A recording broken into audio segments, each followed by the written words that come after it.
excuse. I don't care what it say. This man is my father. The only thing I can thank you for is not causing him to embarrass me when he was alive. Thank you, God. Don't do that. Don't do that.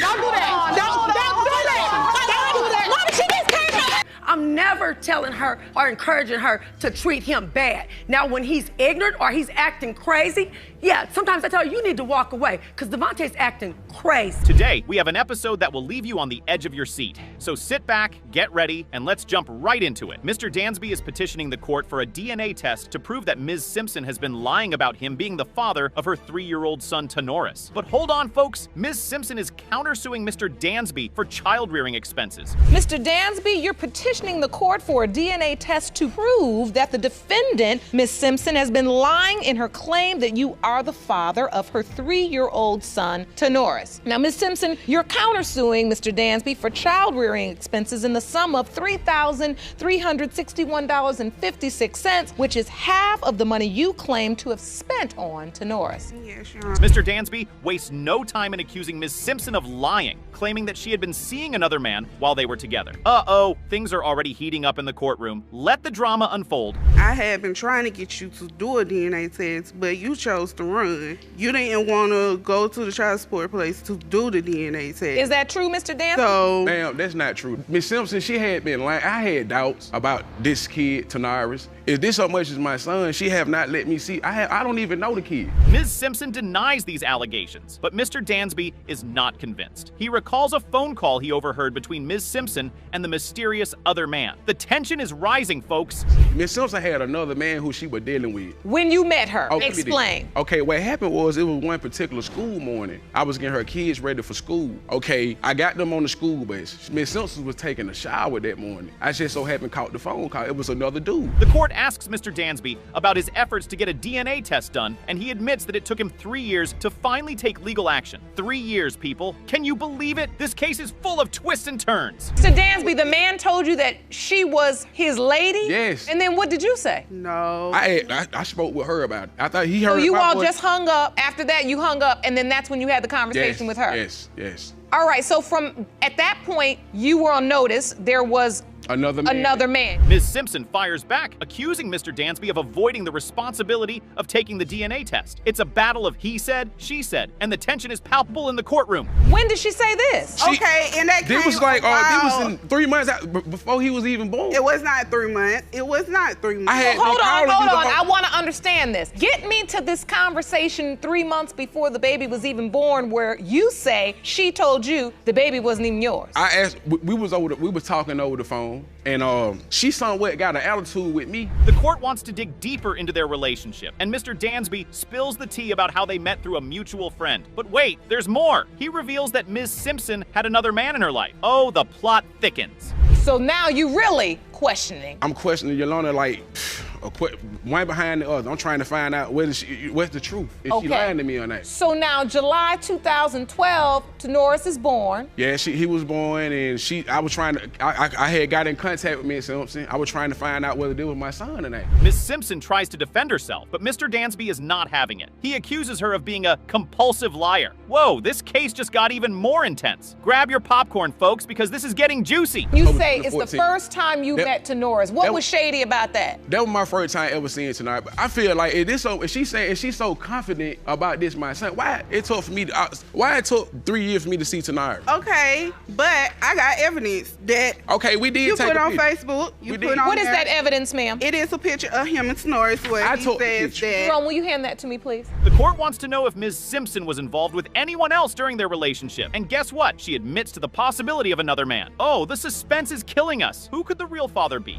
You felt like he wasn't making enough effort. Yes, Your Honor. Your Honor, it had been several occasions, several times I had tried to reach out to Miss Simpson as far as me and her getting together, sitting down and talking like grown people about Tanoris.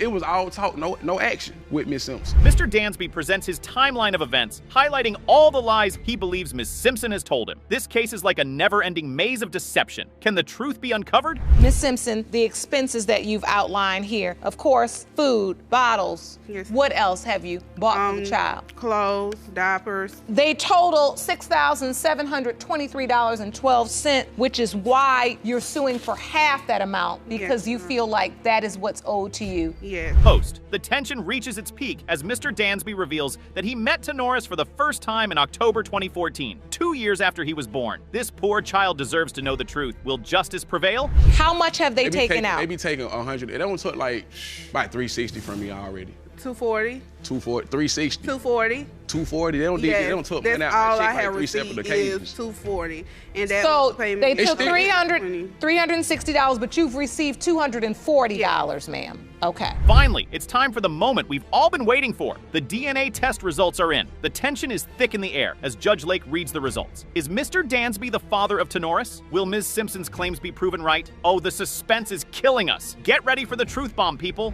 Mr. Dansby, you are Tenoris' father. Thank you. Thank you. I've said it this been many days, and I've asked men to enumerate. Tell me what your doubt is and what it's based on. And there are some times when, men just get in their head that they're not the father, they can't be the father. All right, folks, let's set the stage for this drama-filled episode. We have Ms. Andrews, who was living her best life until she had a chance encounter with a man named Mr. Glenn at a fancy restaurant. Little did she know this encounter would turn her world upside down. Ms. Andrews, you claim that while at a restaurant recently, you were shocked when Mr. Glenn approached you out of the blue and raised his pant leg to reveal a tattoo of your name on his leg. Now you say he then dropped the bomb that he believes he is your biological father. Yes, Your Honor. So picture this, guys. Ms. Andrews is just minding her own business, enjoying a delicious meal, when out of the blue, Mr. Glenn approaches her and rolls up his pant leg to reveal a tattoo of her name. Can you believe it? Talk about a shocker. I've never known a Mr. Glenn. I don't know him. You never knew Mr. Glenn? I knew of him, but I did not know him enough to say, hey, you're my dad, and now all of a sudden, So when you say you knew of him, explain. I knew that he was the father of us. What was that like? I had a great relationship with my father. Although I did not live in the same household as he came around. He attended family reunions. He done things for me. He was even at my graduation, my high school graduation. So, to just run into someone, you're my father. Now, Ms. Andrews is understandably skeptical. She's never known Mr. Glenn, and she was raised by a loving father who was present in her life. But hey, sometimes life throws us curveballs, and this case is no exception. Mr. Glenn, what a story. How you doing? You decided to tell her that you believe you were her biological father at a restaurant? Me and her mother grew up together. Okay. Raised up together. And we started dating in 1976. And then I left for about 8 months. When I left and I came back, Donna was born. Cue the courtroom drama, folks. Ms. Andrews and Mr. Glenn are here, ready to face off and get some answers. The tension in the room is palpable, and we're about to find out whether Mr. Glenn is truly her father or if this is just a case of mistaken identity. Why this day? Why at the restaurant? Why did you pick that time to say it? Because I hadn't seen her in so long. I knew you were getting raised by a good family. That does not and matter. then I didn't That want, does I was not in the matter. street and I didn't really want to go. That does not matter. I didn't really want to. Why would you wait listen, till my father passed? Ms. Andrews makes it clear that she has doubts about Mr. Glenn's claim. After all, she had a great relationship with the man she believed to be her father, but Mr. Glenn stands firm, insisting that he is her biological father and that he has evidence to prove it. Because when I was on a plane one time, it was a guy who claims that he was a psychic, and he was sitting beside me, and he gave me a description of my father, and he said, your father is dark complected, he's muscular built, and he's a very cocky man. Hold on to your seats, folks, because it's time for the moment of truth. The DNA results are in, and they will reveal once and for all whether Mr. Glenn is Ms. Andrews' father. I can feel the anticipation building. Out the blue said that I'm his daughter, because if anybody put some ink on their skin that's permanently there, felt something. So I want to know, when did you, if you felt that strong to put that tattoo on your leg, don't worry about me being in a good family household, or you feel they have money, or those are your thoughts. You never sat down and just asked me how I felt. But before we get to that, let's talk about the emotional roller coaster this case has been for Ms. Andrews. She's dealing with the loss of her father and now has to face the possibility of a whole new family dynamic. It's a lot to process, and our hearts go out to her. What did you say to yourself when you thought about it? That's my daughter. That's my daughter. daughter. I wish I could just, you know, I wanna reach out to her, but you know, I didn't know really how to come at her like that. Well, you know, because it's been so many years. Let me tell you something. The man that I called my father, Right. Can I show you a picture of him? Absolutely. All right, folks, it's time to reveal the DNA results and put an end to this intense courtroom battle. Will Mr. Glenn's claims be validated, or will Ms. Andrews' doubts be confirmed? Get ready for the moment of truth. Mr. Glenn, you are her father. Oh my God. Oh God. Wrong for that. You're wrong for that. Oh, Shine, you could have done better. oh my God. Come on. Have a seat. Totally different family. You could have said something before now. Listen, You don't had know what's years to going say on. this. This case features Brittany and Devontae, a couple whose relationship has more twists and turns than a roller coaster. They've come to paternity court to determine if Devontae is the father of their 20-month-old son, Kane. Let's jump right into the drama. Mrs. Moon-Merrifield, you say your family is in jeopardy of being torn apart. Yes, Your Honor. You've dragged your husband, Mr. Merrifield, to paternity court to prove that he fathered your 20-month-old son, Kane. Yes, You Your Honor. claim he's been denying your son since birth. Yes, Your Honor. As the couple takes their seats, you can already feel the tension in the air. Brittany is furious at Devontae's denial of their son, while Devontae insists that Brittany cheated on him. This is going to be one explosive courtroom battle. You have the divorce papers already Yes, ma'am. filled out. They're just, what, awaiting execution? I need to find out the answer if this is my child or not. He always Get some results help. to that. Anytime we have a fight or an argument or whatever, it's always divorce. It's never work it out, let's talk, whatever. He always throws up divorce in my face like, Brittany is seething with anger and ready to set the record straight. She's been with Devontae for 16 years, on and off, and has given him 3 kids with 1 on the way. But now, she's facing the ultimate betrayal. Let the truth be revealed. he lets his imagination, his mind go off, oh, well, if you said this, then it's probably this, and if you did this, then, you know, if you said this, then you're probably thinking this, and I know guys, and, you know, but it's okay for But him. you admit you were texting someone I else, did. another Yeah, man. I did, yeah. Devontae, on the other hand, is convinced that Brittany cheated on him. He claims to have found text messages from other men and even suspects that her ex-boyfriend might be the real father of Kane. Can Devontae's doubts be proven right?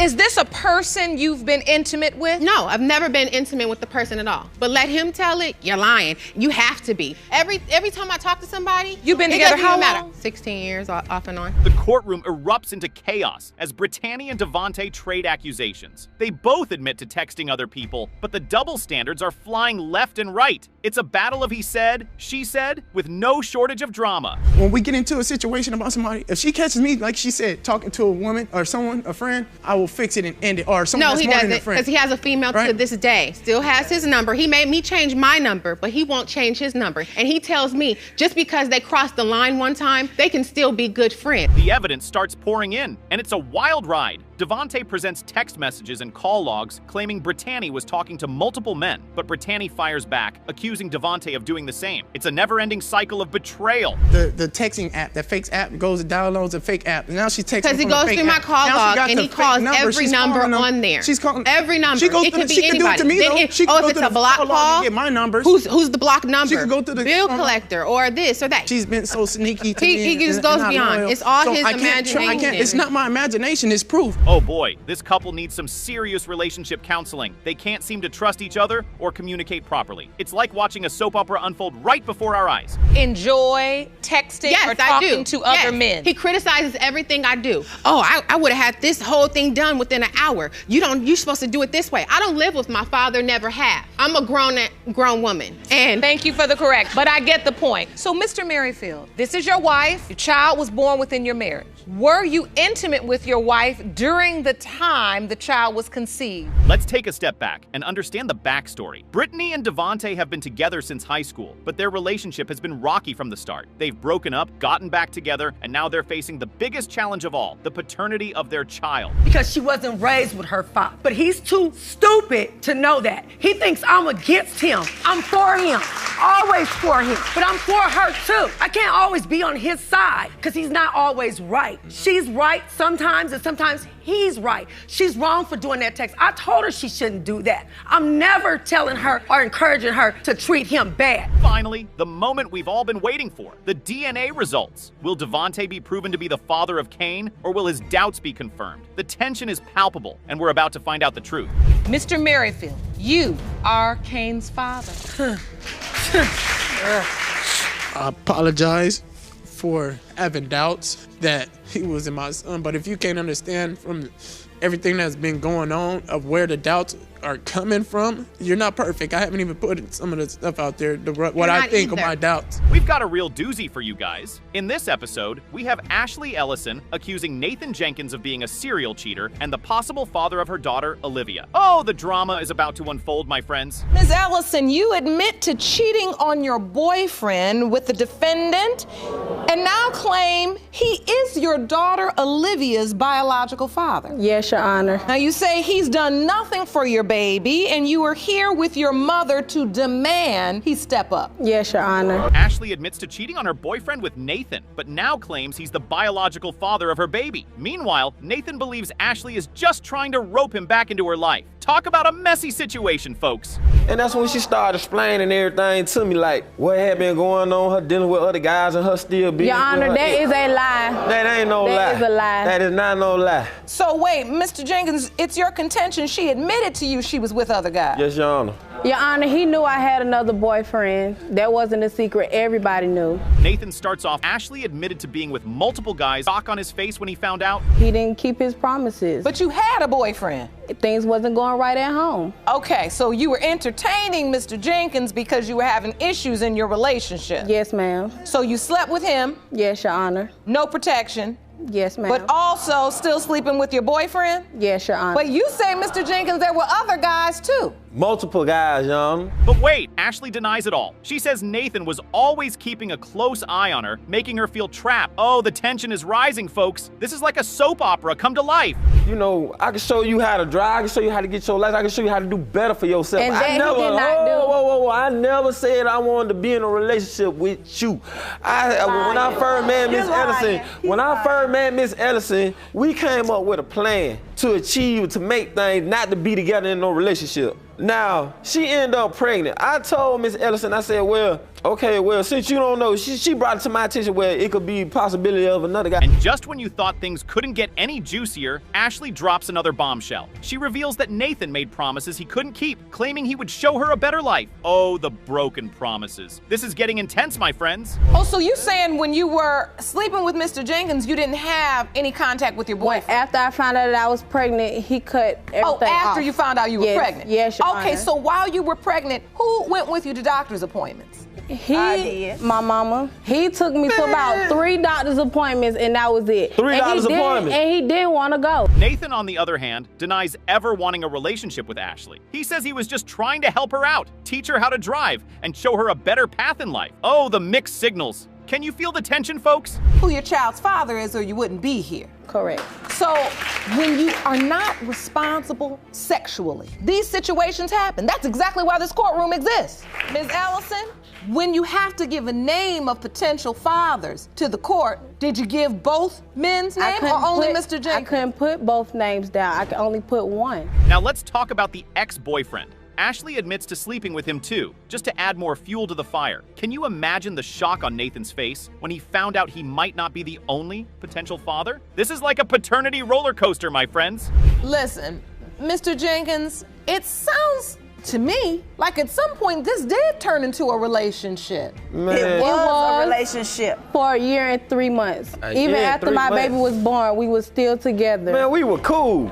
We were still together, Your Honor. The court is trying to get to the bottom of this messy situation, but it's clear that Ashley is not certain who Olivia's father is. Oh, the suspense is killing us. Who will be revealed as the true father? We're about to find out, folks. What's the matter?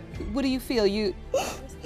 I just want to know who her daddy is. That's all. So now that your ex is back in the picture, has he developed a relationship with your daughter? Yes, ma'am. He has. The court orders a DNA test to settle this once and for all. The tension in the room is palpable as they wait for the results. Can you feel the anticipation, folks? We're on the edge of our seats. He is the father or the other guy? We will continue to do what we said we was gonna do because he made that promise. But ultimately, let's, be honest here. Miss Ellison, no woman wants to stand in a courtroom, have a beautiful, beautiful, precious little baby girl. And now, the moment we've all been waiting for. The DNA results are in, and the judge is about to settle this issue once and for all. Mr. Jenkins, you are her father. So, Mr. Jenkins, you said you wanted to know, and now you know. Miss Ellison, are your tears of relief because you finally know? Are you crying because Mr. Jenkins is your child's father? Miss Jackson is petitioning the court to determine the paternity of her alleged granddaughter. She claims her son, who is currently incarcerated, would be a fool to think he fathered Miss Pickins' 1-year-old daughter. Talk about a bombshell right off the bat! But hold on, folks. It's about to get even juicier. Ms. Jackson, you are petitioning the court to determine the paternity of your alleged granddaughter. You claim your son, who is currently incarcerated, would be a fool to think he fathered Miss Pickins' 1-year-old daughter. Now, you say she's a liar and had sex with multiple men at the time of conception. Miss Pickins, on the other hand, admits to sleeping with at least 2 other men while involved with Miss Jackson's son. Oh boy, this is starting to sound like a tangled web of love and lies. Miss Jackson argues that Miss Pickins initially accepted the baby with open arms, but now has turned against them. The drama is already heating up, and we're just getting started. I want to go in. Tell me what happened. Okay, she came to my home with her mother and another family member. Let me remind you, this child was already 4 months old. I never even heard of this young lady. That's because you don't have a relationship with your son. Yes, I do. But I have a relationship. He lives in my household. I knew your son before he lives I in met my household. Now, Miss Jackson claims she never even heard of Miss Pickins until she showed up at her house with her 1-year-old daughter. Talk about a surprise visit. Miss Jackson is not holding back, folks. She's making it clear that she does not believe this child is her granddaughter, and she's not afraid to say it. So now, Miss Pickins, let me hear from you. So you find out you're pregnant and you know it's Miss Jackson's son's child, or what happens here? I did believe that it was one of the guys that I was dating, but her that son, would be biologically the answer. It was one of the guys you were sleeping with. Yeah, he pursued me.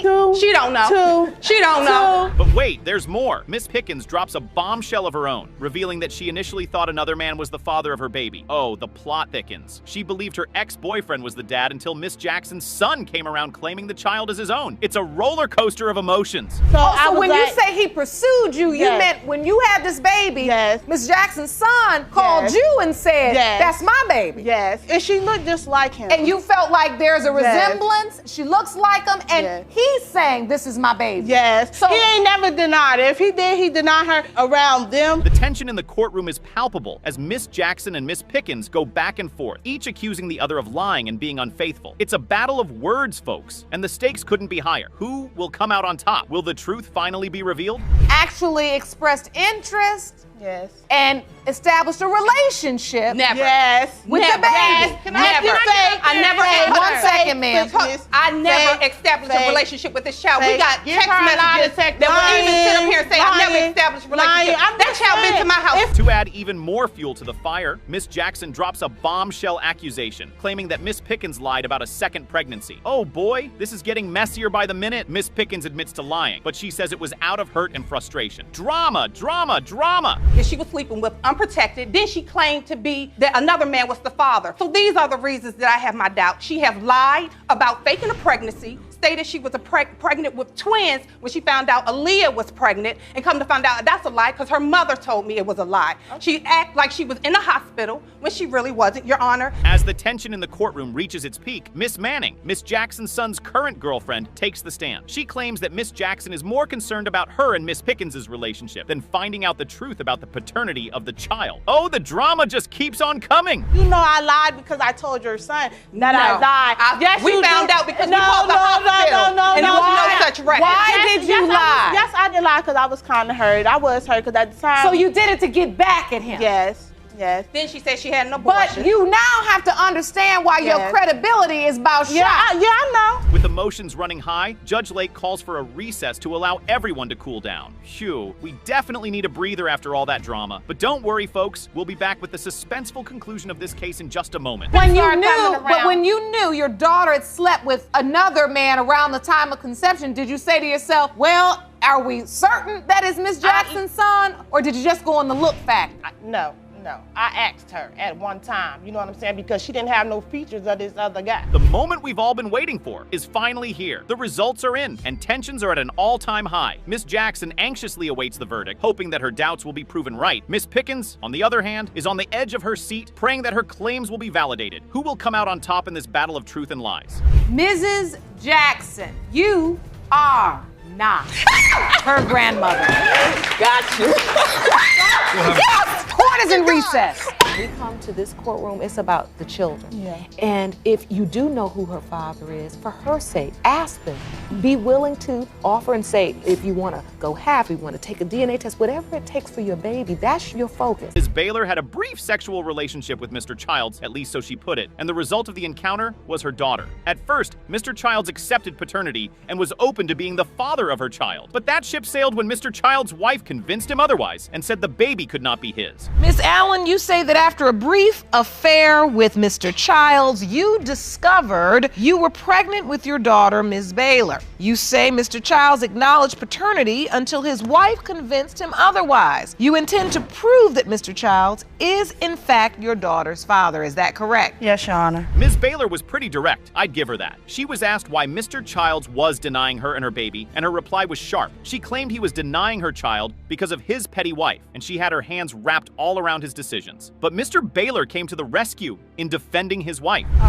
His petty wife. She been doing that for years. She wasn't there when we were sleeping together or nothing. So I don't think she have anything to do with it. So you're basically blaming his wife? Yes. She should blame herself, Your Honor. What? Why did it take you 20 years to figure out that you should get a DNA test? Because I didn't need to go through the drama. They both had different memories of how their sexual relationship started. Ms. Baylor remembered that she came over after a football game to spend some time with Mr. Childs, and that's when one thing led to another, and they ended up getting intimate. But Mr. Childs painted a whole different picture for the judge. Then one day, I just came through after a football game, and he wanted to ride with me. And so we went on and had drinks or whatever. And then that's when we had sex. Is this the night you believe you conceived after the football game and the drinks? Yes. Now Ms. Baylor found out she was pregnant. From her recollection, she claimed that when she found out about the baby, she told Mr. Childs that there was a possibility he could be the father of her baby. I told him, I said, she may be your child. You told him directly? Yes. I told him, I said it's a possibility that she may not be. So you said it is a possibility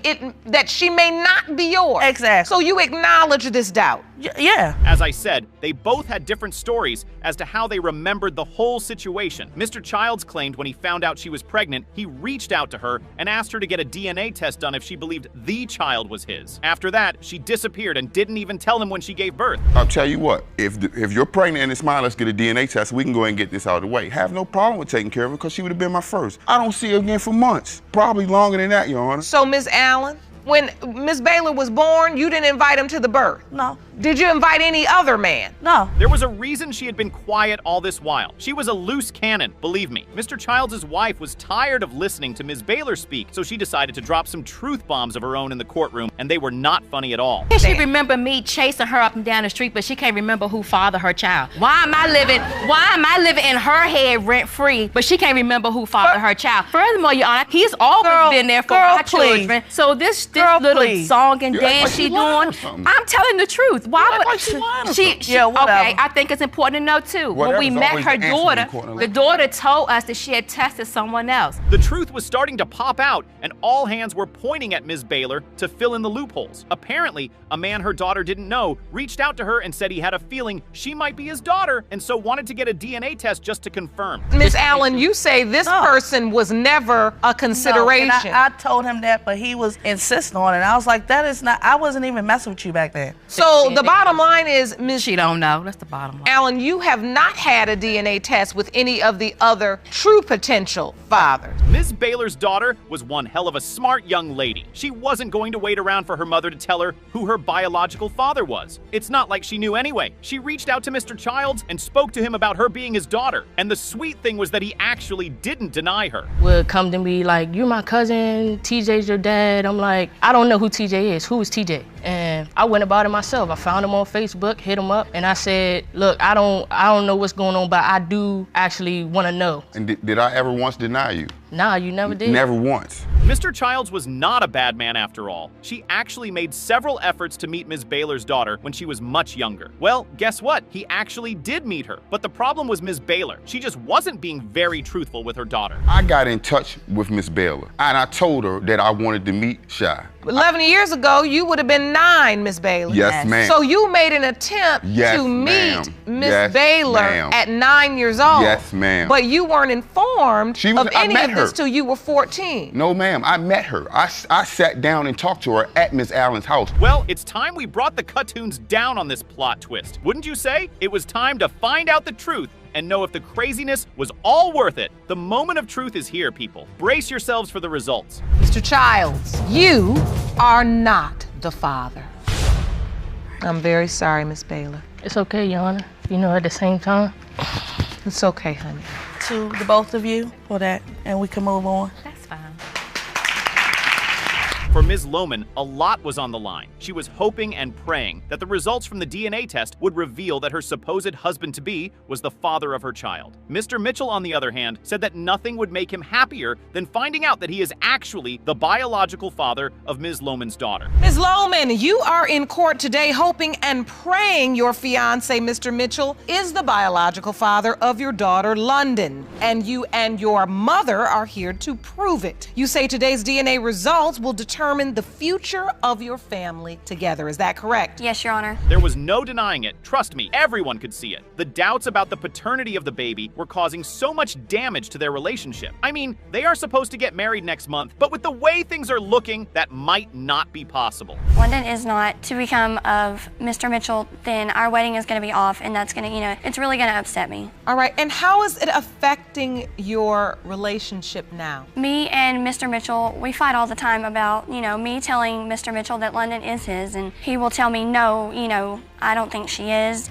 Here is where things start to get interesting. Ms. Lohman claims she was trying to help Mr. Mitchell get out of a horrible living condition, so she asked him to move into her house, and that's when their sexual relationship began. The crazy thing was, when they started being intimate, Ms. Lohman already had a boyfriend. So he ended up coming to live with us, and I was really happy when he got away from that. And so your relationship started while he was living with you and your family? Yes, ma'am. Were you single at that time? No, Your Honor, I had a boyfriend at the time. Ms. Lohman wasn't lying when she said he had a rough childhood. While he was growing up, he was abused as a child. He single-handedly raised his 3 sisters without having help from anyone. And so when Ms. Lohman showed him care and love, there was no turning it down. And she said you had a very tough childhood. Is that true, honey? Yes, ma'am. I was abused. Had to do everything for my family. I raised my 3 sisters and my brother basically by myself. It was hard. I understand. So when you moved in with Ms. Lohman, it was like finding a family, a real family. Yes, Your Honor. Now, when Ms. Lohman found out she was pregnant, she automatically believed she was his child. I mean, he didn't know she was intimate with Mr. Mitchell, even to this day. She then drops another truth bomb when she says at the time she believed her ex-boyfriend was actually the father of her children. So when you found out you were pregnant, your ex believed it was his?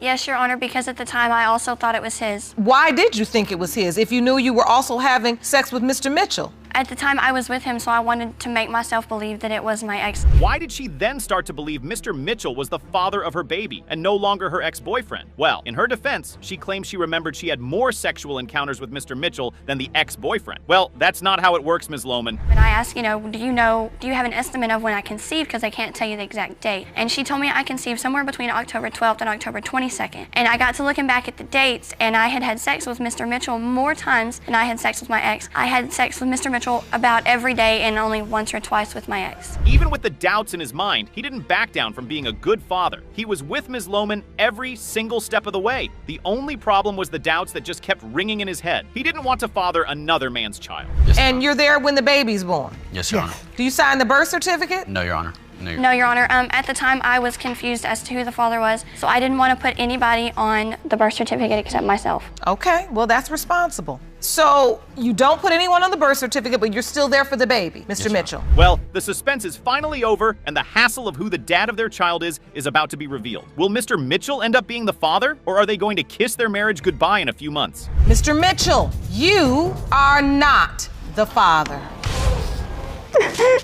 Ms. Lohman, I can tell that was not the news you were expecting to hear. Are we certain? Is your ex London's biological father, or is there another possibility that we just have not spoken about yet? No, Your Honor, there is no other possibility. Mr. Woods felt like the luckiest man on the planet. Well, he was the luckiest man on the planet. He always wanted to be a father, and his girlfriend made that dream come true. His dreams came crashing down when Ms. James told him he wasn't the father. Mr. Woods, you say your dream of becoming a father came true when the defendant gave birth to your 1-year-old daughter, Addison. But that dream became a nightmare when months after you became a daddy and signed the birth certificate, the defendant dropped a bomb and said you are not her father. Is that correct? Yes, Your Honor. Ms. James dove right into it. Oh, trust me, it was a shocker to everyone in the courtroom when she said Mr. Woods wasn't the father. They were all in disbelief that she had admitted it. She claimed she told Mr. Woods, but he refused to believe her. I'm here today to tell them that he is not the father, and I did tell him this before.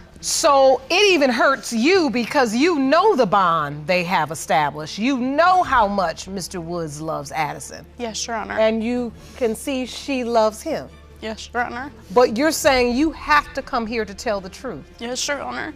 Well, some eggs are definitely about to break. Their relationship started with Mr. Woods being the shoulder to cry on for Ms. James. She cheated on her boyfriend with Mr. Woods. A couple of months after that, she called Mr. James to tell him she was carrying his baby. So we didn't talk about it, and then 2 months later I was at work, and that's when she called me and said that she was pregnant, and I was the father. Wow. So Ms. James? Yes, Your Honor. Did you use protection? No. So when you found out you were pregnant, you immediately called Mr. Woods? Yes, but I told him that he was not the father, that it could be somebody else. When she initially told her boyfriend that she was pregnant, he denied the baby and told her he wanted nothing to do with the child. Having no other option, she told Mr. Woods that he was the father of the child at the time. He did not want anything to do when I told him that I was pregnant, and it possibly could be his daughter. The other guy? Yes, Your Honor. He didn't want anything to do with the baby? No, yes, Your Honor. So, Mr. Woods, you said you were excited. Once Yes, Your you Honor. found out you were having a baby, you started going to the doctor's appointments, what else did you do?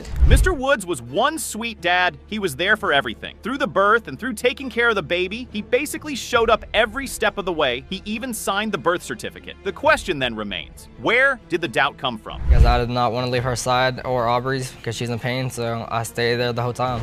I called off And work did you just to sign stay the there. birth certificate? Yes, Your Honor, I did.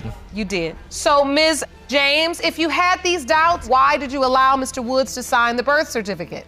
Because he proposed to me, and he knew that it was right to propose to someone if he wanted to take responsibility of the child. Ms. James kept it a secret from him until 2 months after the baby was born that the child could possibly not be his own. Now that's just wicked. If you ask me, she definitely broke his heart with that statement. Not till 2 months after she was born. Not until 2 months after Addison was born. Yes, Your Honor. What happened?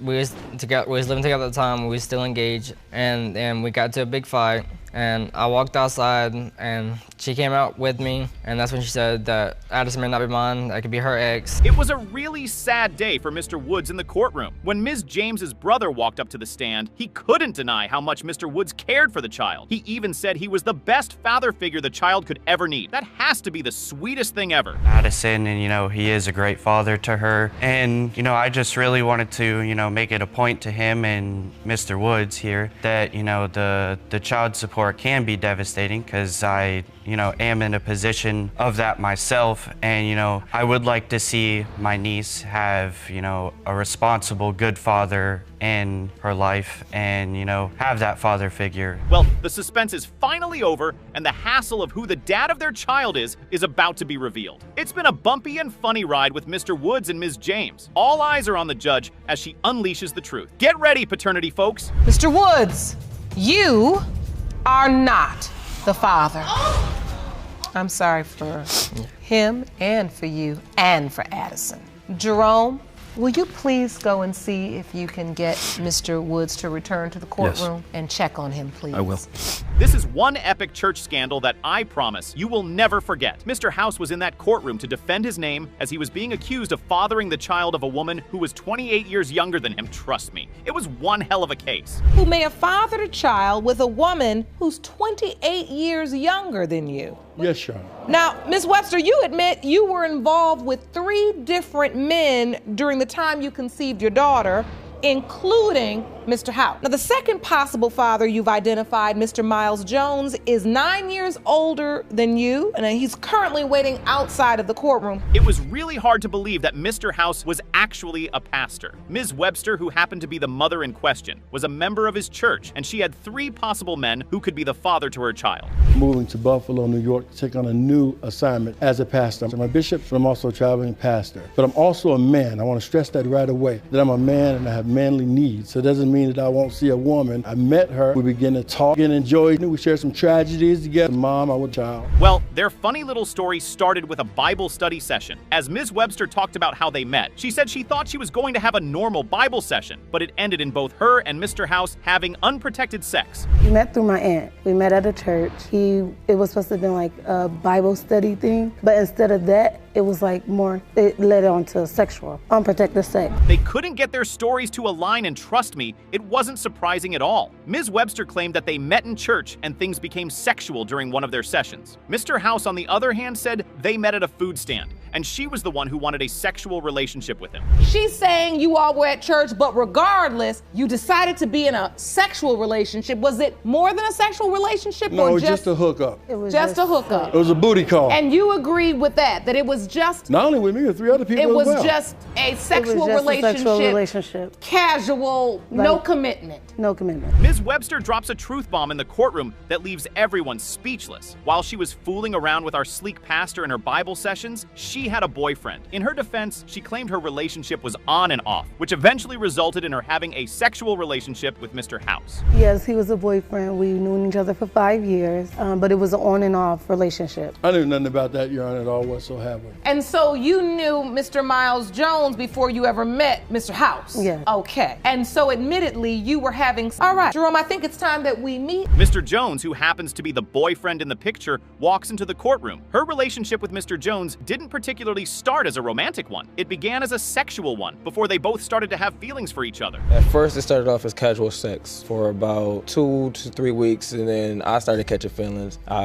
She told me that she started catching feelings also, so we made a serious relationship. So you decided to make it serious? Yes. But at some point, she started sleeping with Mr. House. Did you know that? You knew? No, I had no idea. Now, Ms. Webster finds out she's pregnant. Of course, she doesn't tell her boyfriend because he has no idea she was intimate with her pastor. But guess what? After telling Mr. House he is nowhere to be found, it's as if, as soon as he finds out she's pregnant, he disappears from the surface of the earth. When I found out I was pregnant, I was trying to contact Mr. House. His phone was disconnected. First one, I never knew he left town. And then I didn't even get in contact to tell him until after I had my baby, which he denied her to the Phyllis. He denied her. He wanted a DNA test. He didn't want nothing to do with my baby. That's not true. And for his money to be on full when I asked him for diapers and everything, where was that? Mr. House had some doubts about the baby's paternity because she was in intimate relationships with a couple of other men who were not him. But hold up, that was not the craziest part of her story. She waited 6 months before telling him that she was pregnant and that he might be the father of her child. And then she said to me, I'm pregnant. I said, really? I said, how long? She was like, I'm about 5 to 6 months. I said, so trying to tell me that it's mine? She said, 5 to 6 months before you told him? Well, I was So you 4 can to 5 imagine, I didn't know it all. So when you told him, I'm pregnant, did you then tell him, and you're the father? No, I told him it's a possibility that he can be my baby's father. That was one hell of a case, if you ask me. The hassle of who the dad of their child is about to be revealed. It's been a bumpy and funny ride with Mr. White and Ms. Webster. All eyes are on the judge as she unleashes the truth. Get ready, paternity folks. Mr. House, it has been determined by this court that you are not her father. Do you know who your child's father is? My ex-boyfriend. Your Honor, I just feel that a great injustice is done. I not know who you're sleeping with and accused. Cherry brought Mr. Johnson to court because she believed he is her biological father. She says that she was adopted within the family because both her biological parents signed their rights over. However, both adopted parents abandoned her too, and people said her parents gave her up because they didn't love her. I am just looking for closure. I was adopted, within family, so I know who my mother is and everything, but I was adopted within family, and certain family members have always made the statements that my parents just didn't love me and that's why they gave me up. Mr. Johnson says he was never around Cherry and he doesn't think he is her father. He says he's very sympathetic to Miss Cherry's journey but doesn't think he's the father because a family member of Jennifer's mother told him they'd found the real father already. What he reveals next changes the entire story. I can't even imagine, Miss Cherry, what you've gone through, having to hear, and then to have to go through this pretty much alone. And so you've been strong enough to make it to this point. You've been told Mr. Johnson is your biological father your whole life. Yes, sir. You've never been given another name. No, Your Honor. Apparently, Mr. Johnson's girlfriend was also pregnant at the time. He says Cherry's mother sent a note through her neighbors saying she wanted to sleep with him. He says he'd had one too many beers and decided to sleep with her. He says she was indeed a virgin when they had sex for the first time. Mr. Johnson, do you believe Miss Cherry's mother was a virgin? Is that what we were told? Was that your understanding? At the time we slept together, I did believe that she wasn't a virgin because of the events that took place after the fact. So at the time you thought she was a virgin? Yes. Did you use protection? No, I did not. Mr. Johnson found out about the pregnancy through the neighborhood grapevine. Apparently, several people came up to congratulate him on his daughter, but he thought they were talking about his girlfriend's baby. He went to the hospital to visit his son after his girlfriend gave birth and experienced the shock of a lifetime. When I got to the hospital, someone had said, "Are you here to see your daughter?" Did you say, "Where is this baby"? Well, when I looked in the room, Jennifer's grandmother was holding her, and Dee Dee was laying in the bed, and I just proceeded to go to my girlfriend's room. Turns out his girlfriend and Miss Johnson's mother had given birth at the same time in the same hospital. He says most people thought he was there for Miss Cherry's birth, which was not the case. He says someone in Jennifer's family told him they'd found the actual father. Will the DNA test finally tell us something? Mr. Johnson, you are not the father. I'm so sorry. It's okay. I was hoping to get closure for you today, Miss Cherry. It's okay. You are so deserving and worthy, and even though I could not give you the answer you wanted, I've given you one of the answers you needed. Mr. Nicola appears in court in tears while talking to Judge Lauren about his potential baby. He says the child he believes is his son has a great bond with him and is very attached. It makes him emotional that this might be the first child that he'll get to see grow up. However, what Judge Lauren reveals next changes everything. What type of relationship have you developed with Errol, Mr. Nicola? I come home from work, he smiles, crawls over to me. I leave, he cries until she comes home. He's just like my little buddy. And what does that relationship mean to you? Can you tell the court? It means more than anything because he's the first one I'm actually going to get to see grow up. After Mr. Nicola reveals that Arrow could potentially be his cousin, Mr. Eddy's child, the courtroom is shocked. He says he will be happy for his cousin regardless because it will be his first time being a father. He says he will also be happy for the woman he loves, Kyla, as she previously suffered a miscarriage. That this could be your cousin's baby. Does that eat away at you? Yeah, but at the same time, I'm happy because it'll be his first. And I'm happy for Kayla regardless because me and her had our miscarriage and it really tore her apart. Your mother submitted a statement to the court. The real shocker comes when Judge Lauren reveals Mr. Eddy and Mr. Nicola's mothers are identical twins. Talk about a situation that can tear a family apart. Both mothers submitted statements to the court saying they believe they are the true grandmothers and are very attached to Arrow. Mr. Nicola's mom is even involved in his full-time care. She says, I believe my son is Arrow's father. When she took the pregnancy test, I said, okay, who's the dad? And she said it had to be Nathan because her and Cordell hadn't done anything. I even offered to pay for a DNA test when Arrow was 2 to 3 months old, and she refused. Mr. Eddy's mother says the confusion has caused a huge rift between the identical twin sisters, and she hopes today's results will heal it. She says she even offered to pay for the DNA test, but Kayla refused to get one done. Miss Endicott, who is the third sister, says Kayla has been telling both men that they are the fathers. What do you know about this man? I do know that she tells Nathan all the time, you're the daddy. Then she'll go back to Cordell and say, you're the daddy. I just want it done and over with. And if it's Nathan, that's cool. He needs to be a daddy, be in the life. And if it's Cordell, she needs to leave Nathan alone so he can go on. Mr. Eddy says he wasn't even at the birth because Kayla had an emergency C-section that Mr. Nicola was around for.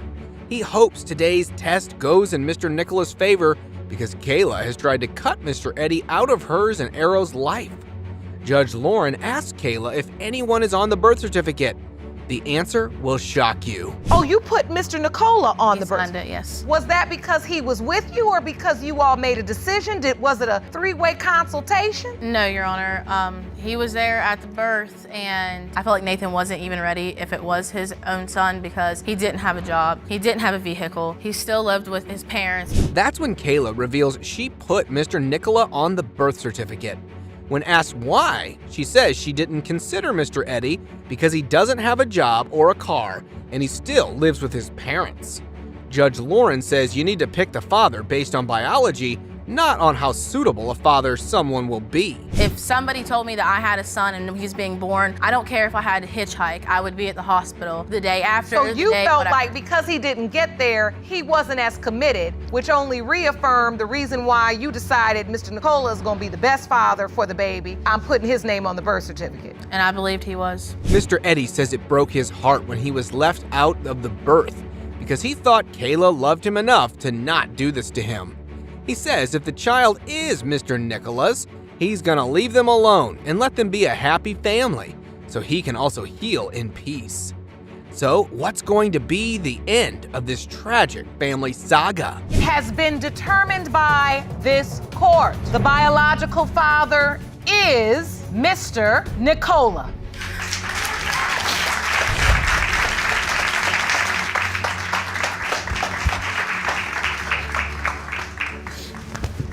Miss Williams brings Mr. Glover to court because she is sure he is her son Ricardo's biological father. Mr. Glover, on the other hand, completely denies it. Ricardo has cerebral palsy and has a major surgery coming up for which the doctors require the identity of his father.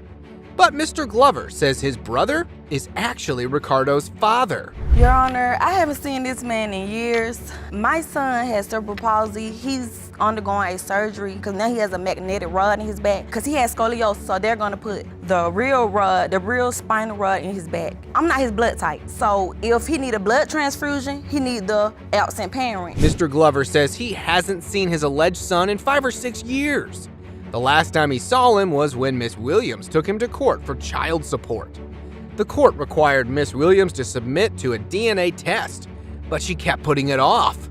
He said when she refused the second or third time, he just moved to another state. If you truly thought you were Ricardo's father, believed, or that test had taken place, and it was determined you were the father, you would have been happy to be his father. Yes, ma'am. This man took my virginity, so I don't know how he feel. I don't care how he feel, but he took my virginity. This is his child.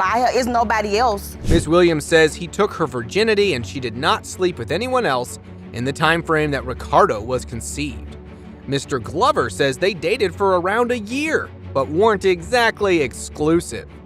The only question left for Judge Lauren to ask is, what made him suspect Miss Williams was being unfaithful? So what makes you believe if she was a virgin when you met her that so quickly after meeting you, she would be with other guys too? Because like initially, that's what it was. Like besides that, I heard something from my mother. And it was like, after that, it just kind of threw me for a loop. I'd like to hear from your mother. Ma'am, please stand and step over to the podium. Mr. Glover says his mother told him about Miss Williams being unfaithful.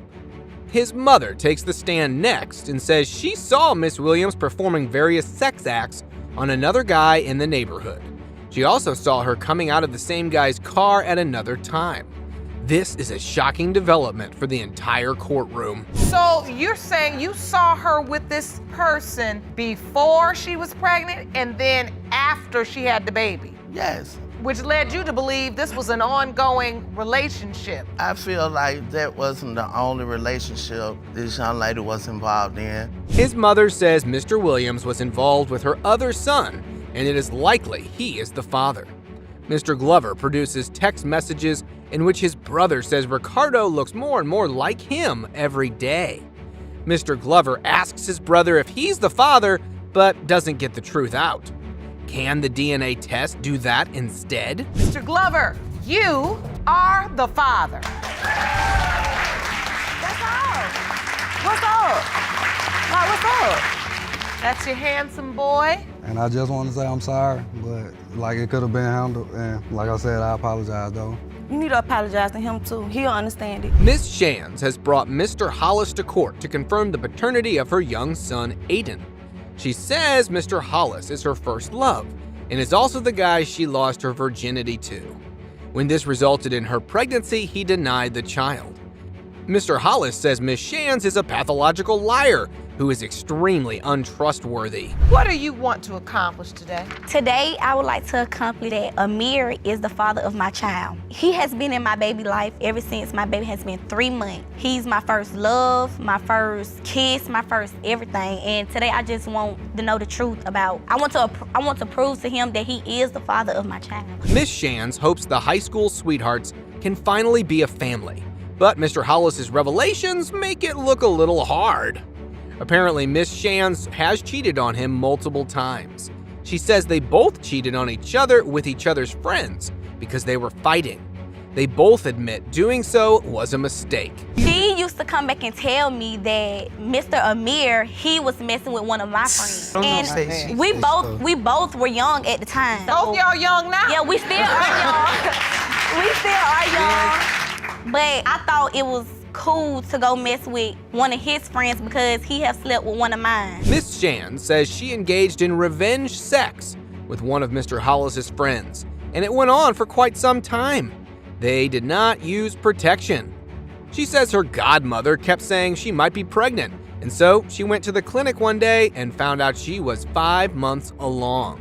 The courtroom is quite shocked to hear this. So you find out you're 5 months pregnant. What happens? Who do you tell? Well, first I told his friend. So the friend you cheated on him with, and the next thing you know, y'all end up Excuse me, yes, we end up going what she out. saying don't matter. When she was going with my friend, she was still sneaking around with me anyway because I felt like he did it to me, so y'all together, I'm finna go and do what I gotta do. She says she was seeing someone else at the time, and she told him she was pregnant.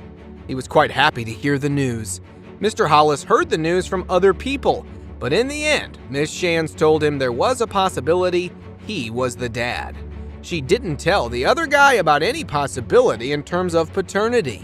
Miss Shands, when you give birth, who was with you? The friend was with me when Aiden was born. I sent my mom there because I knew there was a possibility that my son could be the dad as well. He favored my son when he was born. I wasn't never invited. Like, anything I ever found out about the baby, I found out by myself. Like, I didn't even know she was in labor. I had to find that out. Mr. Hollis says he wasn't included in any part of the birth. He found out from someone else while he was in school about Miss Shands going into labor. Miss Shands says the other guy was with her the entire time because she was seriously seeing him at the time. Mr. Hollis's mother says the baby looked like her son. And what did she say, Mom? It's a possibility. So you admitted that it was a possibility? Yes, Your Honor, I did admit that it was a possibility. Okay, so from that point, when you decide the baby looks more like Mr. Hollis, does the other guy sign the birth certificate? No, he didn't have his ID at the time. That's why he didn't sign. He wasn't intending on signing. Judge Lauren begins asking the real questions. Mainly, who signed the birth certificate? She says no one did because the other guy didn't have his ID on him. When she FaceTimed Mr. Hollis's family, everyone said the child looked like him.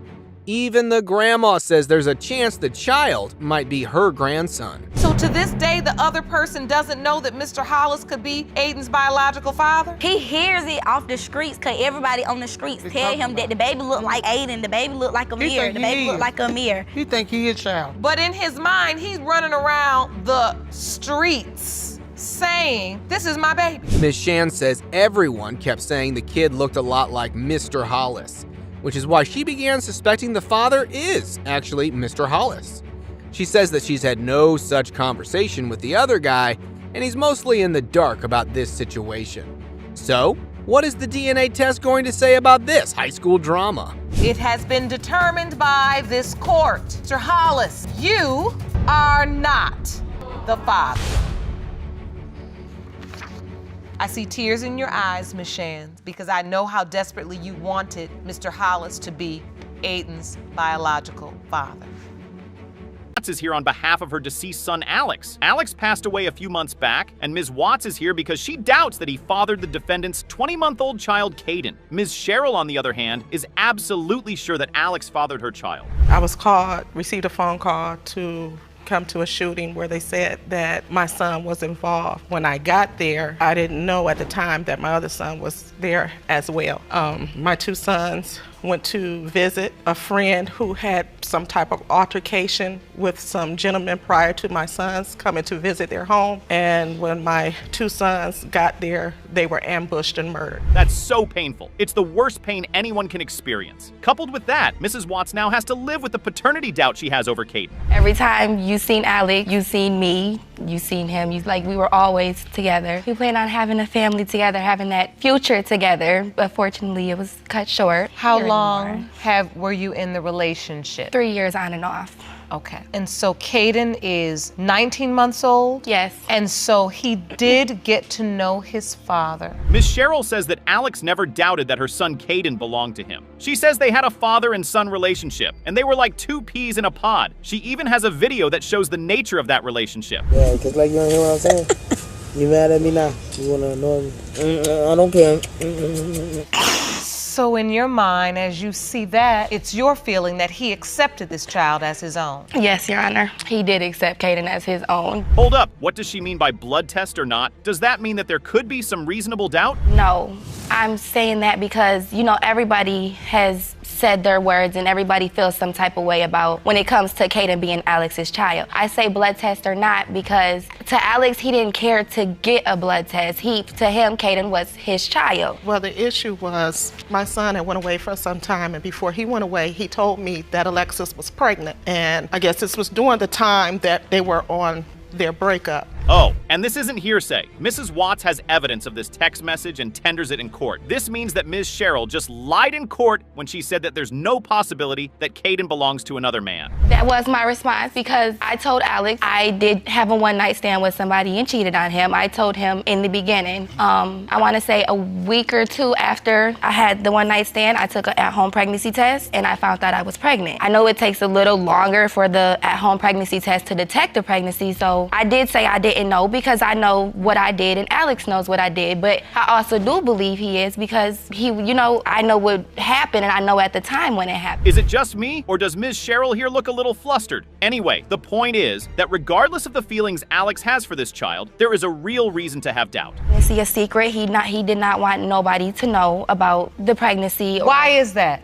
Alex was a secretive person. He did not like people in his business. And at the same time, I didn't tell my family I was pregnant either. So we both decided to keep this a secret. He was a private person. And so you can see how your son may have said, let's keep this to ourselves? Mrs. Watts says that Alex came to her house with the baby a few times, but he never for once mentioned that the baby is his child. However, he cared for the baby like it was his. Mrs. Watts says that Alex had a daughter and told everyone that the daughter was his, but he didn't do the same for Caden. I didn't tell nobody when I was in labor with Caden, Your Honor. And so Alex wasn't there either? No. No, yeah, and Alex didn't see the baby for 2 months. So what's interesting is in the court papers, I see Caden's birth certificate. On the birth certificate, there is no father's name listed. Caden's last name is not your last name, and it's not Mr. Stewart's last name. Okay, but why didn't she give the child Alex's last name if she knew that he was Alex's child? Well, Ms. Cheryl says that she just wanted to be sure and get a blood test first before changing his name to Alex's last name. That's not a very good explanation. Anyway, let's hear from Mrs. Watts' husband, Mr. Watts.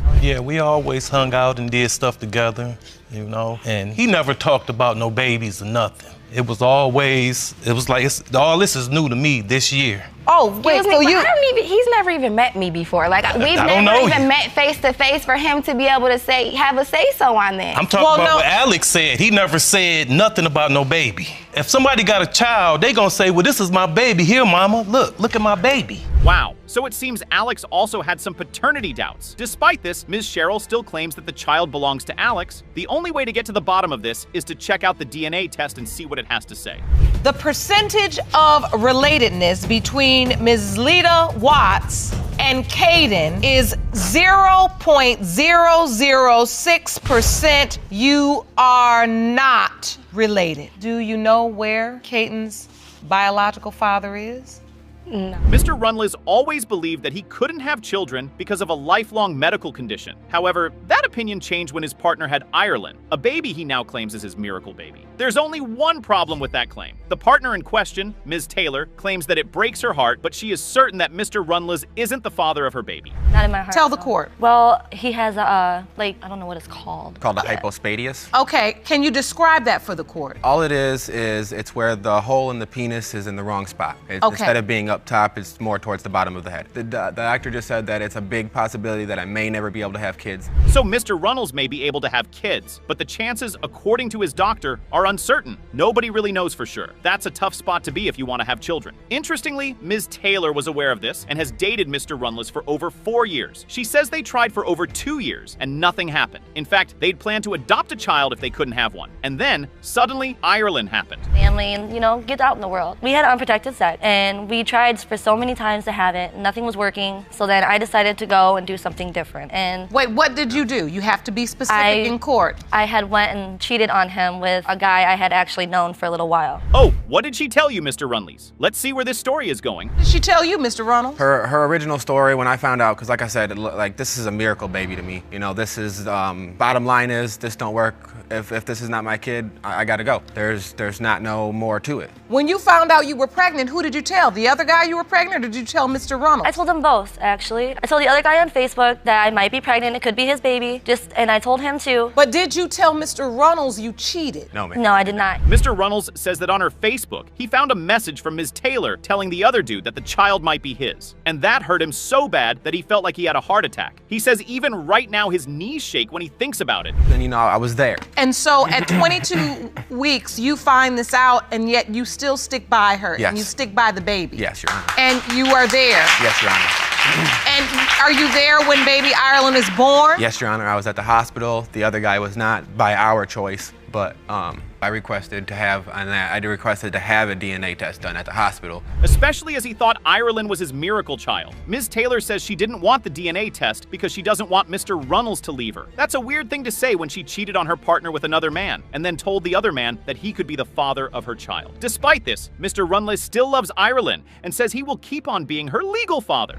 And legally, I'm still on the birth certificate, and I'm not going to be taken off of it unless she decides to take me off of it. So Even you though are I knew her. that there was a possibility still in my heart that I knew there was a possibility that she wasn't mine. Mr. Runnels obviously feels very deeply for this child and would want nothing more than to confirm that she is his. But that's not how it goes in paternity court. You could want a child to be yours with all your heart, and then the child ends up not being yours. It is horrible. Of exactly what was going on. In my heart, knowing for so long that I've never had a kid. I've been trying to have a kid since I've been 18 years old, and it's just something I need to know. A lot is indeed on the line. Anyway, Ms. Taylor says she's convinced that Mr. Runnels isn't the father because she sees a lot of the features of the other man in her baby's face. I always get worried that he's gonna leave me because you never know, he's been there this whole time. But you now fear that Mr. Runnels will leave. Yeah, because when Oh no, it's gonna happen. I mean, if she's not mine, I gotta go. It's just bottom line. You positive? You're done if this is not. Yes. You cannot stay in this relationship No. if Ireland is not your biological daughter. It'll cause too many problems. Wow, this is really a bind. The man who wants to have the child may not be the child's father, and the man who doesn't want the child could end up being her daddy. Aside from that, is Ms. Taylor really trying to tell us that she could see this man's features in the ultrasound pictures of a baby? Really? Is that even possible? Let alone likely? Well, we only known each other for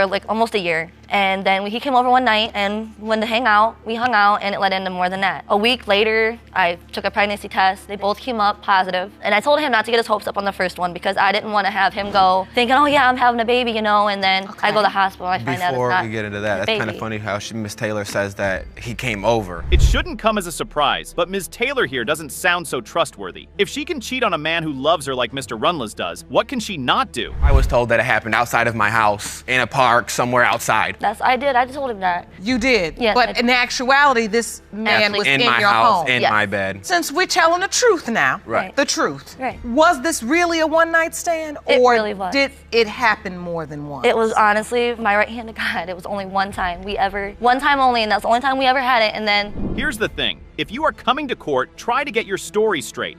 Even if you're lying, try to line your lies up. That way, you won't have to backtrack all over the place like Ms. Taylor is doing now. At this point, you might even hope the child isn't Mr. Runnels because he doesn't deserve to be with someone like her. But then again, Ireland is his miracle child.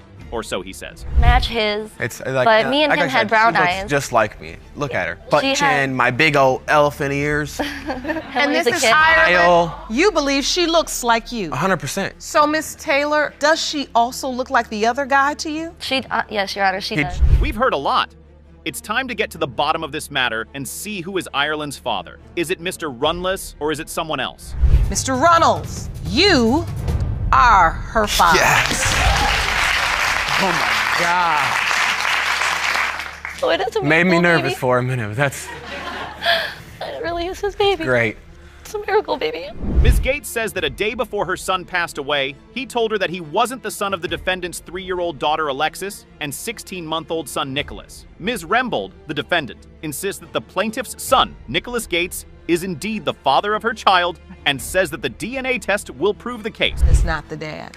I am here to represent my son Nicholas because he can't be here. I remember him telling me point blank the day before he passed away that he was not the father of Nicholas. But yet he told me differently right before he died. He had told me that he didn't care regardless, that he felt in his heart that he was the father of my child. Well, this seems pretty straightforward. Ms. Gates says her son told her one thing, and she's using this as a basis for the paternity doubt. Ms. Remold, on the other hand, says she was told another thing, and Ms. Gates is absolutely sure her son believed that he wasn't Nicholas's father. Deep down. I could tell he was being very honest. I could see the sadness in his face when he told me that. Also, Mr. Gates and I were also fighting at the time. We had a rough relationship, so Mr. Gates was going to say what he had to his mom. What would he say to you? That he felt that this child was his, and even if the child was not his, Mr. Gates would still stepped up and he would have been a father. Of Mr. course he Gates would was step a good up. father. Well, Ms. Remold doesn't sound very convincing.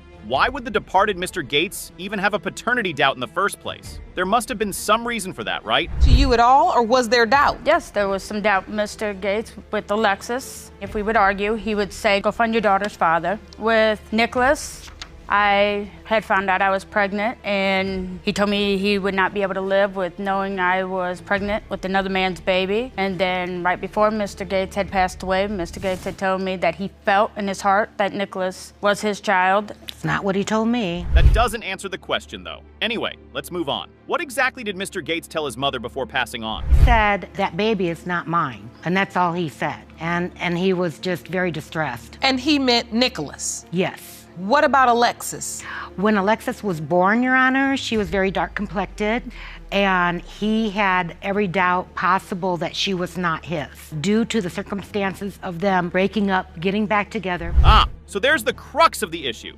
Mr. Gates and Ms. Remold broke up lots of times and got involved with other people, presumably without protection. And that's why there are even paternity doubts at all. When I first met Mr. Gates, he was in a relationship. I was engaged to get married to somebody else. The day we met, we just started off as friends, and that same night, Mr. Gates came back to my house, and he moved in immediately. But I didn't expect me and Nick to move as fast as we did, and it did. Okay, it's starting to heat up. Ms. Gates clearly doesn't like Ms. Remold at all, and that might be motivation for her to embellish what her son told, or might be motivation for her son to lie to her about who he thinks is the father of Ms. Remold's children. I was older than Nicholas, but she's an older woman. Cougar. So how soon after you and Mr. Gates started your relationship were you pregnant with Alexis? It was Alexis that there was doubts. Mine and Mr. Gates' relationship was very rocky. Mr. Gates would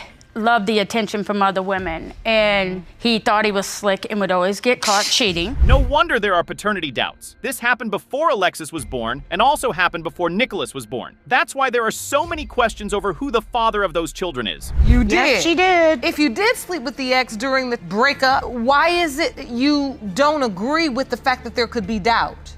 I mean, I don't blame him for having doubt. When we first found out I was pregnant with Alexis, again, me and Mr. Gates were cheating on each other. And I had told him I was pregnant, and at first he was like, is it mine? Ms. Remold says she slept with her ex around the same time she conceived of Nicholas, but she argues that it was protected, but the protection did break. Are you serious? I didn't even know this. Ms. Remold, you do understand that if the condom breaks, you've basically exposed yourself. I had also, Your Honor, Honor, I had ran into the other gentleman that could have possibly been Alexis's father. I showed the other gentleman the picture. He says no. Well, that's true. But despite the jokes, this is a really important matter for Ms. Remold. She's lost the father of 2 of her children, and she's unfortunately alone in the world. I've lost everything. He used to take care of the kids, and I worked. I've had to move since the passing. I lost everything. So today's results truly mean everything to you, because having that clarity will hopefully encourage Ms. Gates to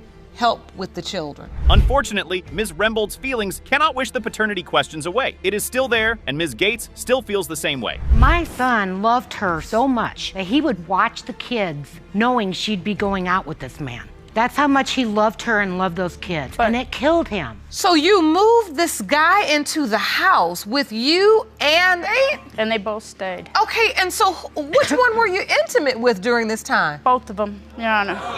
That's just nasty. It's time to round this up and see who the father of the child is. Since there's no blood card for Mr. Nicholas Gates, the DNA test will be to see if the kids are genetically related to Mr. Gates' surviving parent, Ms. Gates. It has been determined by this court the percentage of relatedness between Ms. Robin Gates and Alexis Gates is 98.6%. The second result is a bit more complicated. Judge Lauren says the results are so complicated that she has to call the lab to see what's going on. Between Ms. Robin Gates and Nicholas Remold is 64.6%. What does that mean? We then compared Alexis and Nicholas to see whether they were full or half siblings. And the results of that siblingship test showed with a 99.99995% likelihood that Alexis and Nicholas do indeed share the same.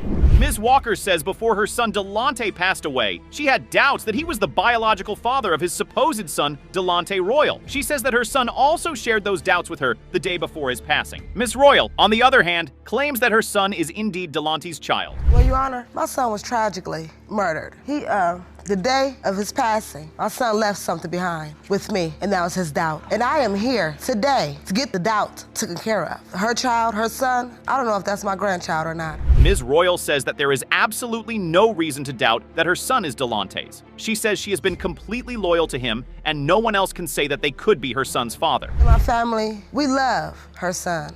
We love him, but we just can't go all the way. We can't be 100% there. I remember one day, to fuel his doubts, they got in an argument. He seen text messages between her and a guy around the time when she conceived, and so he doubted. So if that's true, it means Delonte had some valid reasons for thinking that this child belonged to someone else. Here is Ms. Royal's version of events. I'm pregnant. I don't have nothing else to do but sit in his house. So when he came in the house, I started going through his phone, which I didn't find anything. So after that, he caught me. Yes, he did. He said, if you think I'm cheating, you can get your stuff and leave. Well, I was trying to get my stuff and leave. I got my phone. He grabbed my phone to see who I was calling. It was an older dude. I called him my brother. He's just a person I looked up to also. Ms. Walker says that's not how it was portrayed to her. She says she was told that Ms. Royal was intimate with this person, and it wasn't just a matter of calling her shorty. He embraced that child. He kissed the baby on the forehead and everything. She asked him, she said, Delonte, do you want a DNA test now? Right in the hospital? Yes. He laid his head on my shoulder. He said, Mom, I think I'm gonna throw up when he see the baby. And so when she asked him, did he want a DNA test, he looked around, seen her family members, he told her, no. Oh, that's understandable. So in front of everyone, he didn't want to embarrass her or seem disrespectful, but later he said that he needed a test. Ms. Royal says she knows nothing about this because she asked him twice, and she's sure he didn't want one. Mrs. Walker then asks why he didn't sign the birth certificate if he was so sure he was the father. Your Honor, he didn't sign it because he didn't have his ID. When we kept telling him he was being irresponsible, that was not my fault. He even got his dad's first name and middle name. Okay. I would have gave him his last name, but he did not have that ID. So that was not my fault. So do you believe he would have signed that birth certificate if he had brought his ID? Yes, Your Honor, I believe it. Do you guys really believe that? Or do you believe Delonte was just making up excuses not to sign that birth certificate before a DNA test? Anyway, it's time to round this up and find out if Delonte is truly the father of Delonte Royal. It has been determined by this court between Ms. Monique Walker and Delonte Royal, 99.99%. Period. You are related. Yes. Period. Yes. Period. Mellerson needed clarification about the particular man who might have fathered her child. She brought 2 men to the courtroom who she claimed might be the possible fathers, but there was more to the story. Mr. Williams, who happened to be one of the men, claimed she told him he was not the father, but for some reason is now changing her mind. Ms. Mellerson, you've entered the court with a wounded heart because there are 2 different men who may have fathered your 11-month-old daughter, Chelsea. Now, Mr. Williams, you claim the plaintiff initially told you that you were not the father, yet now she claims you are. Yes, Your Honor. Here's the tricky story of how Ms. Mellerson found herself in this mess. She was in a relationship with Mr. Merritt, who also happens to be one of the potential fathers. One thing led to another, and she found herself getting intimate with Mr. Williams. Mr. Williams in 2012, and from there it just began with our relationship. Your Honor, it was never a relationship. It was a sexual relationship. First we had of all, sex twice, and we Your never. Honor, he is lying because number one, Your Honor, Your Honor, this man right Your Honor, here, for I it don't to know be a what you're relationship, trying to cover up for your it to be a girlfriend over relationship, there. ask her how many times have we ever left. The courtroom quickly turned into a Jason Statham-style fight scene. Another lady was sitting right beside Mr. Williams, and Ms. Mellerson claimed he was sleeping with both of them at the same time. She even went on to say the lady was present when she got pregnant. I am 22 years old. Stacy is 38 years old. I don't know what he's trying to cover up, but baby, trust and believe me, you were sleeping with me and her at the same time. I have no so don't even go there. There was no way. Your Honor, Your Honor. Can I please say this? Hold But on. I let you say what you had to say, so let me There's speak no on what I way. want to speak. There's no way I could have been sleeping with both of them because she just moved up here from Florida. Now Ms. Mellerson finds out she's pregnant. Who's the first person she tells? As you would expect, Mr. Williams, when she called him, she didn't particularly say he was the father. She told him there was a high chance that her ex-boyfriend could be the father as well. Mr. Williams wasn't going to take any chances. He wanted a DNA test. When I called him on the phone, I told him that it was a possibility of my ex being my child's father. I told her, okay, if it's a possibility, okay, we need to get a test and everything. She said, okay, well, I'll let you know when I have my doctor's appointments. After she mentioned that to me, she didn't even have the same number. I never knew where she lived at. I continuously So how was changed my I? number. She never called me either. When the call session didn't go as planned, Ms. Mellerson decided to go to his house and tell him to his face that she was pregnant. When she got there, she gave Mr. Williams a bunch of papers, letting him know she was pregnant. But after giving her a long stare, he started to doubt that she was actually pregnant. When I went to his house, he had this stupid look on his face like, wait a minute, is she really pregnant? Even then, you know, I'm like, you know, if you slept with me, just take the ability of you being my child's father. Williams, what do you have to add? Even after she contacted me to let me know that she was pregnant, and I told you that she told me that when she go to the doctor, she'll let me know. And if I want to come to the doctor's appointment, that's fine. Now, the supposed boyfriend with whom Ms. Mellerson was sleeping had been quiet for a while. Judge Lauren finally turned to him and asked if he had been told about the pregnancy. Guess what? Ms. Mellerson told him 6 months into the pregnancy that she was going to have a baby. To make things worse, she didn't even tell him he was the father. And said, I'm pregnant, so you might be the father. So 5 or 6 months pregnant, she showed up at the door? Yeah, ma'am. She hadn't called you to tell you she was pregnant all that time? No, ma'am. She said she But he's she not said she telling erased why. my number and or whatever. So Here we go with this phone again. No, I did not have his number at the time. Judge Lauren was about to lose her temper. Ms. Mellerson was trying to play the victim in the courtroom, and trust me, Judge Lauren was not going to have that in her courtroom. She didn't spare her one bit while giving her what I would like to call a scolding session. I'm sitting here is to help you resolve that mystery. So while I'm trying to figure out why is this man in doubt and you chirping off on the side so I can't hear him, if this turns out to be your daughter's father, I at least want to understand where is he coming from so that in the end I can help figure out how to encourage. You could see it all over his face. Trust me, Mr. Merritt really wanted the child to be his. He claimed while he was growing up, he didn't always have his dad around and he wanted a different case for the child, even though he might not be the father. I really didn't have my father in my life like I wanted him to, like he was supposed to be. So I felt like, you know, every child deserved to have a father and a mother in his life. I just want to, you know, be there for her regardless, even if she's mine or not. And you feel like when you look at her this beautiful baby, that she looks like baby pictures of you. Well, we are finally at the last junction with these guys, and it's time to determine which of these two men will go home as the father. Would it be Mr. Williams or Mr. Merritt? Let's find out. If Mr. Williams, you are not the father.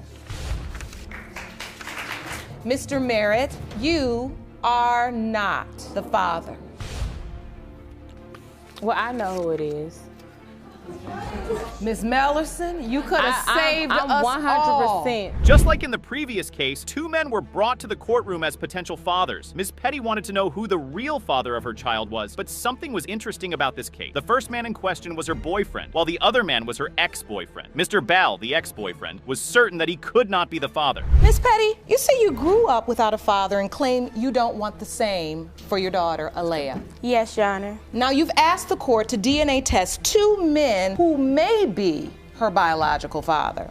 And Mr. Ball, you're one of the two men we've tested and state you do not believe you fathered the child. Now Mr. Ballet had quite a lot of doubt about being he had a valid reason. He claimed he could not be the father because while they were both intimate, she was also sleeping with her boyfriend. The only reason I started messing around with her was to get my son. You have an older child together, so you were messing around with her. The way you gotta get it, the way you could get your kid is if you, all she want is the D, so you gotta sleep with her. You know, all you gotta do is sleep around with her. And wait a get your kid. Okay. First of all, I would like to say, Mr. Ball was saying some mind-blowing things in the court that shocked the judge. He said anytime he wanted to stop sleeping with Ms. Petty, she would threaten him and say if he stopped, she wouldn't allow him to see his son anymore. I tried to stop messing with her, but every time I stopped messing with her, she'll go ahead and bring, like, well, you can't see your son and all this, you ain't gonna be able to, I don't want him to come over there because it's unsafe. And when you refer to Peter, that's Mr. Daniel. Yes, Mr. Your contention is that he never really got over you and still kept coming around. But you have to tell this court, you do admit that you also were having sex with Mr. Daniel. Another piece of evidence Mr. Ballet dropped into the courtroom to back up his doubt was the fact that his name was not signed as the father on the birth certificate. It was her boyfriend's name that was there, so he wondered why not put my name if I'm the real father. If you ask me, it makes a lot of sense. I see here on the birth certificate, you did in fact give Alea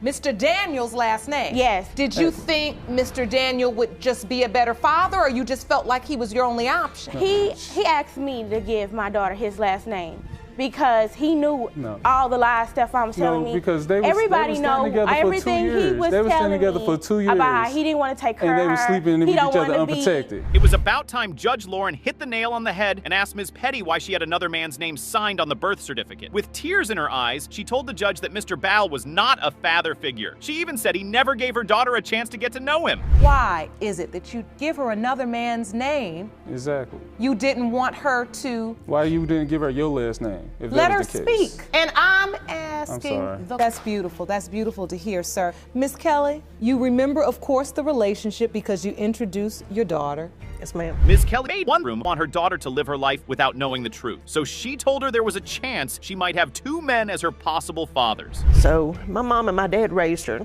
And like I said, when my dad got killed, it really disturbed her. She's seen everything happen. So she started being rebellious towards my mom, and everything showed out in school and all. My mom never wanted her to know. And I knew I had regardless. And I took her to town and I said, Disney, I said, you have. Mr. Duncan said he had an encounter with the other man, who Ms. Kelly was living with at the time. That conversation didn't particularly go so well, but that didn't change his will from wanting to have Ms. Kelly as his daughter. It even made him love her more. That she ain't my child because all them years, people would say, that ain't your child. She said, that ain't your child. Deep in my heart, every time they would say that, it's like somebody jugging me.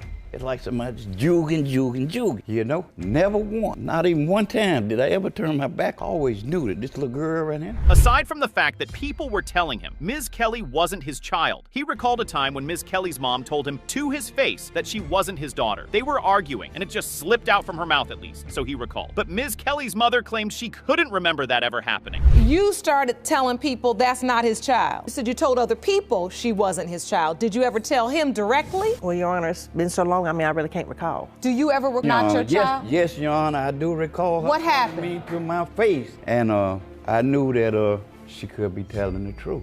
And so then people would come up to you on the street and say, she said that's not your child. The moment of truth was finally here, but the air is thick with uncertainty as to whether their relationship was going to be saved or shattered for good. It's time to see what the future holds for them. I hope you guys are ready. Mr. Duncan, you are not her father. I'm sorry to you both. I know how much you wanted it. Miss Kelly, how are you feeling? Confused still.